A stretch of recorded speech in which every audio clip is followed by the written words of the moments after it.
All right, y'all. Back again. Classroom video. Sorry about the late uploads, but you know, y'all know how this shit go. Anyway, Pels played their game last night. They lost. Um, Obviously, Lonzo and Zion didn't play, and Bledsoe. Um, Zion was health protocols for COVID, false, inconclusive test, basically. Bledsoe had eye swelling or eye irritation, and Zoe had basically basically tendinopathy, or it's basically knee tendonitis, which is itis. For those of you who don't know, if you hear word itis in a medical term, it means inflammation. This is just something I learned being a, a medic in the military. So it's just tendonitis. It's swelling in the tendons of his knees. Uh, but anyway, you know, he didn't play. Look, the moral of the story, and I ain't gonna talk about this shit too much. The moral of the story is Now had a fantastic game. Fantastic. He outplayed Brandon Ingram. He outplayed Paul George. He outplayed Kawhi Leonard. Okay, he's gonna be the story. But more importantly, as always, and this shit gets on my nerves, like especially with Pels fans, and Pel media, like this shit that irritates the crap out of me, right? And I'm gonna say this as a guy who was born in Rouge, Louisiana, lived in Bachelor, Louisiana. I grew up here in the state of Louisiana, even though I'm in Texas now. Like, I'm a Saints fan too. But y'all know me, I've told y'all I'm a Mavs fan primarily. That's my team. Um, this fan base has a issue with denigrating players to elevate another one. Um, and there'll be some people who will talk about, well, you did that on Twitter last night to be. I know I was trolling, but I knew it that the minute Null had a good game, the media was going to be like, well, we got our replacement for Zoe. We need to put Zoe on the bench and trade him.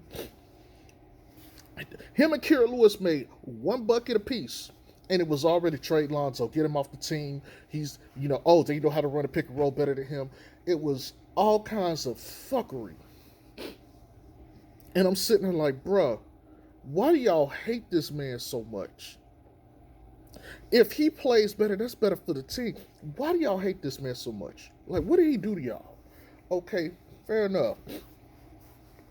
Bi, as usual, didn't show up to play against on the high profile televised games against wings, his peers, his positional peers, and he's getting a pass. Now, and I said this last night, and this wasn't a troll, but it was a troll. I said, hey, you know what? Lonzo led a bunch of bench players into Detroit last year and won as the only starter. Bi, you got Steven Adams at the bare minimum. I don't want to hear no excuses. Y'all better win that damn game. I'm gonna sip my tea, or in this case, Smoothie King.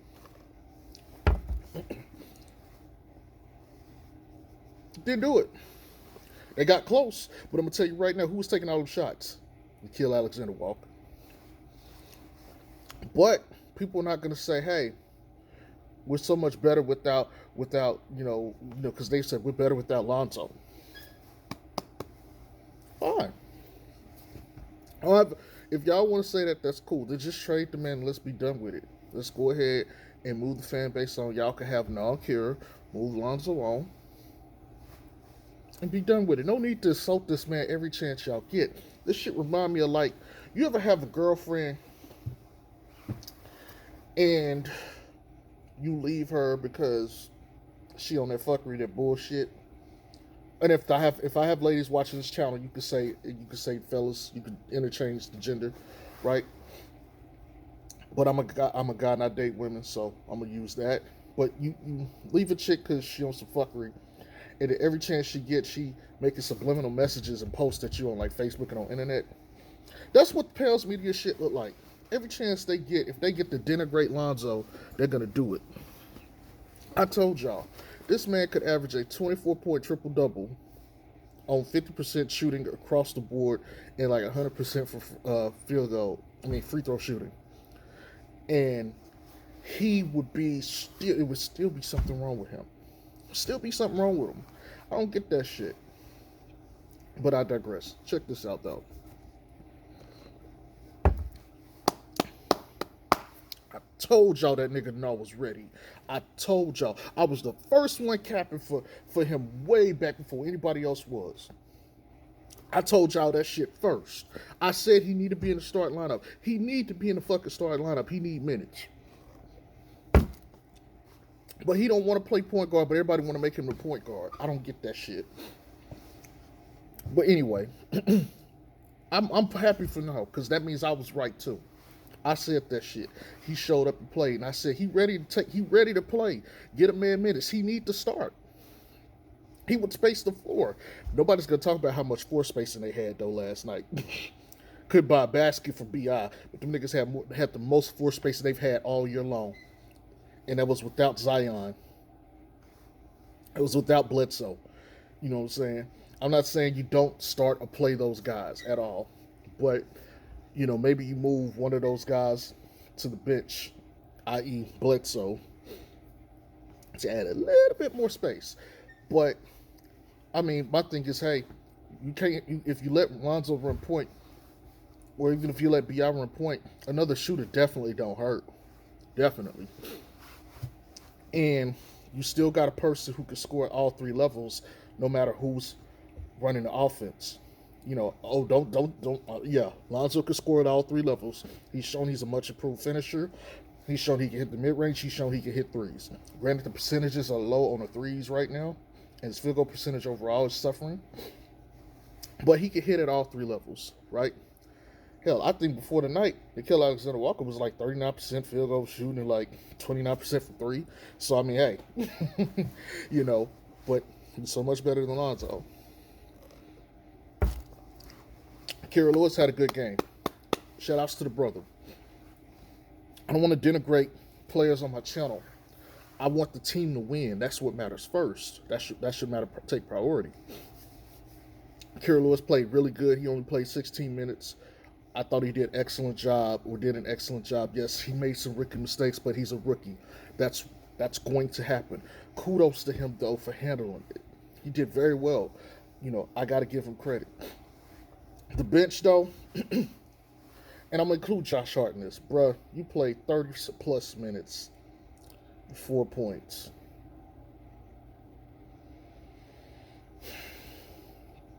You're a garbagier. I just got to say it.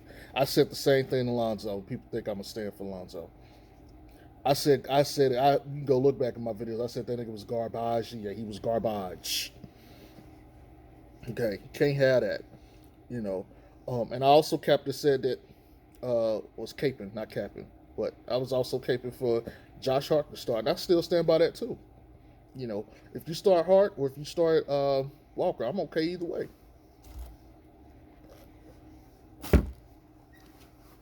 But I'm not going to take one game and oversell it.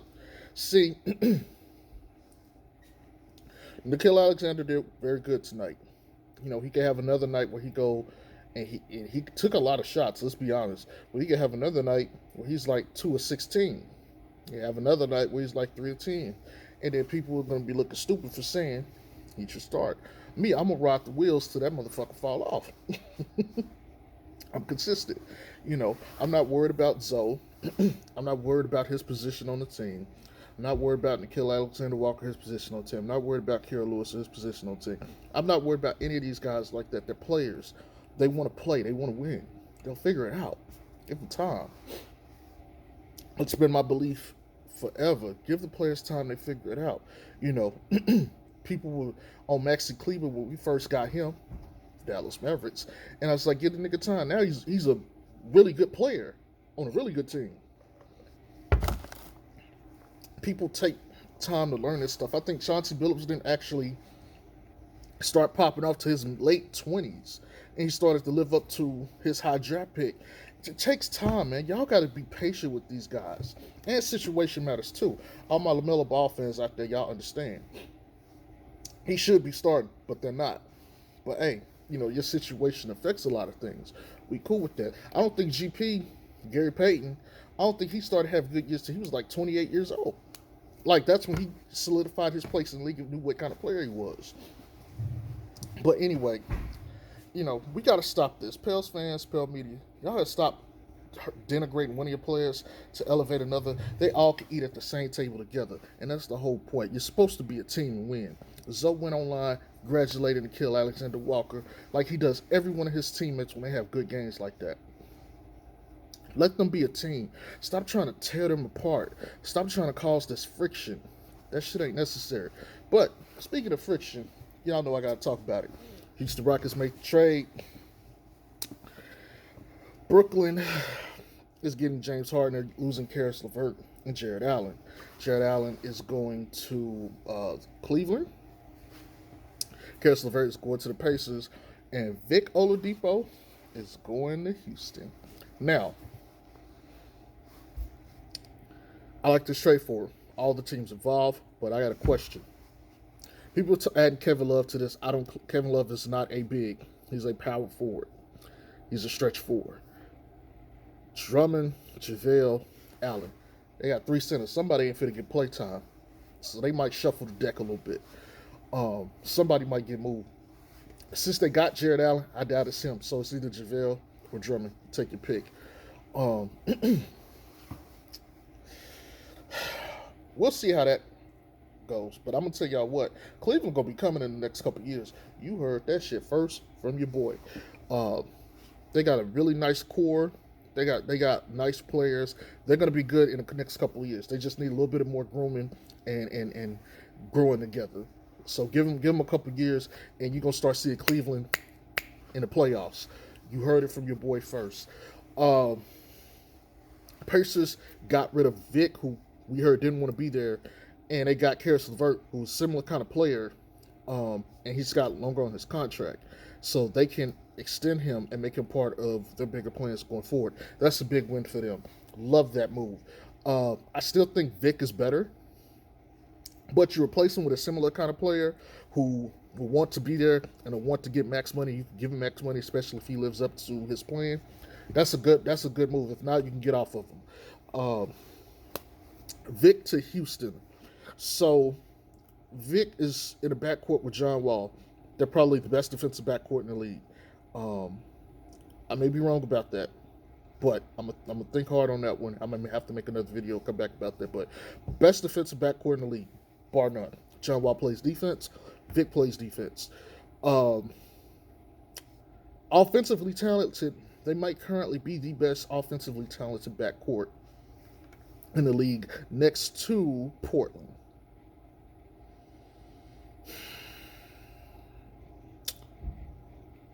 Probably next to Portland, I think. I'm trying to immediately think of the top teams with a backcourt, and it's not coming to me. Y'all may be like, "Oh, throw out this team." I'll be like, "Oh, you're right." Well, you know what? I take that back. Brooklyn just got James Harden. They got Kyrie. So, at least in the West, they're still a top duo, but those two guard. So, I like that. Vic can shoot. Vic is a combo guard. He's like Drew Holiday, just lacks the defense, but has the better shooting. If you take off the defensive metrics, some of it, and put it on his offense, that's how I look at that or evaluate them. I gotta tell you, man. Y'all know me. I'm a Vic fan. I'm ready to suit up and go be a Houston fan. They got John Wall Cousins. They should have got Jared Allen.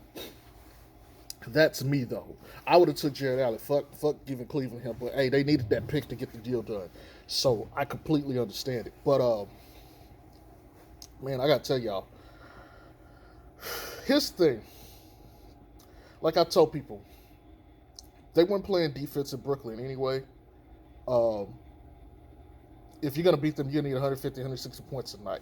But here's the other part of this, and I want y'all to think about this, right? What part of the game allows you to get points without the clock moving?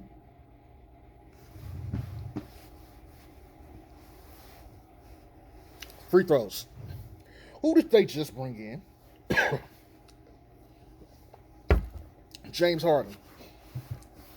And I said this to someone on Twitter yesterday. I was like, look, we can talk about how bad their defense is, but if their defensive rating improves, it's going to be because of this.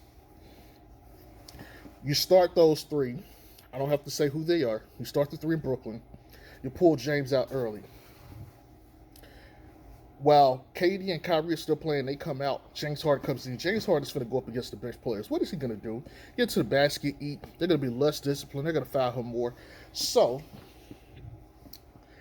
3 minutes and 3 minutes might go by in the actual game, but it might be longer than that because James Harden is living at the line, right? There's no defense being played. Those are free points. So keep your eyes on this, people. If they say their defense has improved because of James Harden, watch his free throw rate. If his free throw rate is still high, he's going to go to the line. He's going to get points that nobody can defend, which is going to check this out. He's going to get more rest to Kyrie and KD on the bench, so they don't have to play or let me put it this way. In a normal game that isn't slowed down because of free throws,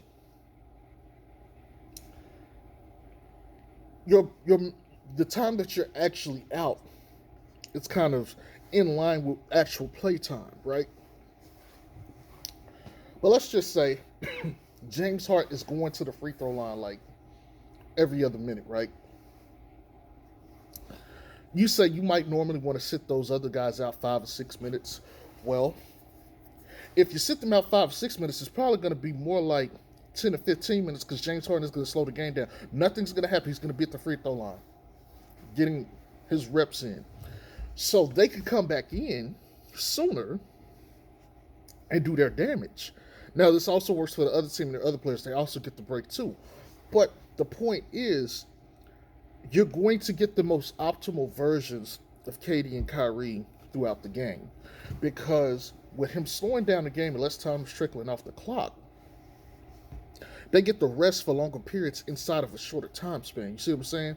So if normally it would be like, okay, you're sitting on the bench 3 minutes, it's just 3 minutes.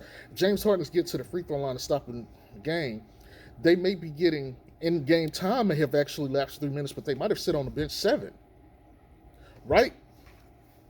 So the defense that they're actually playing doesn't matter because they're getting points and it's not hurting them. But when they come back in, they're fresh. Right? So that's the way I look at the game. That's the way I think about it. Defensively, James Harden's presence will help that team. If he's getting to the line. If he's not getting to the line, throw all that shit out the window. But that's my viewpoint on it. You know, defensively, they're not going to stop shit, but that's the point. They don't want to stop you. The thing is, we're going to make you come and outscore us. You, at the end of the game, there isn't a matchup that they can't find. Like, every one of them can score at all 3 levels. Like, think about this. Every one of them, all three of them can hit. Mid-range, all 3 of them can hit. At the basket, all 3 of them. They can hit you anywhere on the court. They can win their matchup. You can go James, you can go Kyrie, you can go KD. There is not a tangible answer to stop these 3. Now, they're going to give up the points, and that's fine. But can you stop them from scoring 160 points? Can your team put out 160 points? That's the question. You know, and I'm being facetious. It's probably not that. It may be more like 120, 130. But the point is, can you keep up with their scoring rate? That's the question. It don't matter if they give up points if you can't catch them. That's the point. That's this whole issue. That's what does this for me. Now, I understand the fit. This could be an issue, and maybe they don't fit necessarily. You might have to end up giving up one of them, likely Kyrie. But the point I'm making is James Harden helps this team. Granted, he's out of shape, so he's going to lose weight. He'll probably get into his playing shape and playing weight by the end of the season for running and yada, yada, yada. He's also insurance if one of those guys gets hurt because he's more durable. The one they don't want getting hurt is Kevin Durant. If they got James Harden and Kevin Durant, it's like, okay, we can win a championship with just those 2. If Kyrie fucks off and does his own thing, you can slide James Harden at point guard because really that's what he is. He's a point guard with shooting capability. or he's a shooting guard with point guard capability. Let me say it that. He probably should play at the point. He should be an oversized point guard and should just straight up bully teams. But because the time he did play point guard, he averaged like 30 something, 10 and 9. Like he damn near had a triple double. Like he put up numbers as a point guard. It's ridiculous. But that's my viewpoint on this whole thing. I love the trade for those teams. I really do. I know a lot of people don't necessarily agree, but I don't like Jared Allen necessarily to Cleveland unless I have to see what they do. That's what matters to me. I have to see what they do. I do like Vic to Houston. Last year of his contract. If it don't work out there, he's a free agent. He can go anywhere he wants. So that works for them. But they got a ton of picks. They got like 4 picks and then like 4 more pick swaps. That's a lot of fucking picks. A lot of fucking picks. But anyway, I gotta get out of here. I need to go get my temp check and all this other shit. Y'all know how this work stuff goes. So I will catch y'all later. Peace. Mask up. Mask up, my nigga. Oh, and another thing. Before I forget, in the coming days, I'm gonna start doing more on my channel. I'm gonna start talking about money, which is one of the first things that I actually started doing on my channel. I'm going to talk about relationships, dating. I'm gonna talk about a whole bunch of other issues. Some of you guys may be interested, some of you may not. I've ventured off and talked about other topics before. So my thing for you all is if you care about that kind of content, be on the lookout for it. If not, hey, I'll still be doing my basketball stuff too. But don't be surprised 9 times out of 10, if I do something that's basketball, Pels related. But in the future, it might be dating and relationship stuff. You might see a lot more of that. You might see more finance and budget stuff. I don't think I'm going to get into politics. I'm not going to get into workout stuff, even though I know some stuff about that. But that's just what I'll do, and I'll listen to you guys. Maybe you guys want to hear some other things too. As I've said on my channel is a pro man channel. Don't mean I don't care about the ladies or I don't have love for y'all, but it's a pro man channel for men and men's issues. So I will be doing conversations or dialogue with you guys about certain things, especially in the dating relationship sector, and especially as black people. But hey, if you're not a black person, Hispanic, Asian, white, whatever, maybe something I say will impact you or matter to you. I will say this. I'm blunt, I'm an asshole, and I'm brash. And I don't bite my tongue. And I come from a different mindset. We say, you for the streets. I believe that shit. Because I was for the streets. But, yeah. I'm going to do some content and stuff on that. But, anyway, I'll catch y'all later. Let me go do this shit. Peace.